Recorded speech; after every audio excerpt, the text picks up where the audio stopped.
Si è parlato di un consorzio, di un'idea che io definisco intelligente, superare la competitività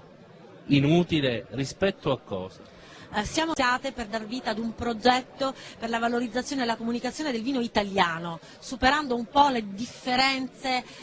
di campanile e cercando di portare avanti la valorizzazione della cultura e del gusto italiani nel mondo. Il progetto prevede in una prima fase una commercializzazione e comunicazione del vino italiano in Cina. Sono quasi tutte le aree vitivinicole italiane rappresentate, naturalmente ciascuna azienda diventa portabandiera del proprio territorio per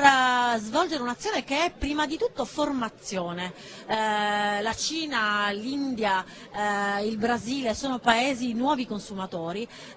che conoscono poco e sono poco informati sulle differenze e sulle tipicità del vino italiano. Spesso concentrandosi molto sul dettaglio si perde un po' la visione d'insieme, quando invece il marchio Italia e il saper vivere italiano che poi sono il motore, il traino e anche l'interesse di molti mercati nei nostri confronti. Noi siamo 9 aziende, per il momento abbiamo costituito un consorzio dotato di un ufficio commerciale, di un ufficio promozionale, abbiamo un rapporto con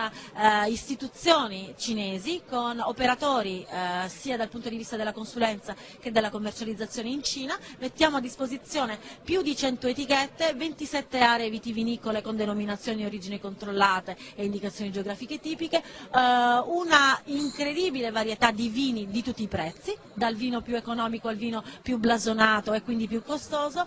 mettendo insieme saper vivere italiano, saper fare di enologia,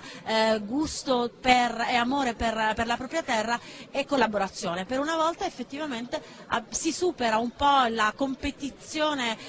sul listino, la competizione sulla vendita, per andare a fare un progetto che è prima di tutto un progetto culturale.